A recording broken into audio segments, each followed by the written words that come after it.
جو مال ماں باپ اور رشتہ دار چھوڑ مریں، تھوڑا ہو یا بہت، اس میں مردوں کا بھی حصہ ہے اور عورتوں کا بھی۔ یہ حصے اللہ کے مقرر کیے ہوئے ہیں۔ اور جب میراث کی تقسیم کے وقت غیر وارث رشتہ دار اور یتیم اور نادار لوگ آ جائیں تو ان کو بھی اس میں سے کچھ دے دو اور ان سے معقول بات کہو۔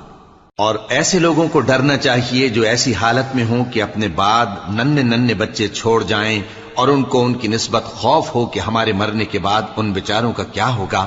پس چاہیے کہ یہ لوگ اللہ سے ڈریں اور درست بات کہیں۔ جو لوگ یتیموں کا مال ناجائز طور پر کھاتے ہیں وہ اپنے پیٹ میں آگ بھرتے ہیں اور ضرور دوزخ میں ڈالے جائیں گے۔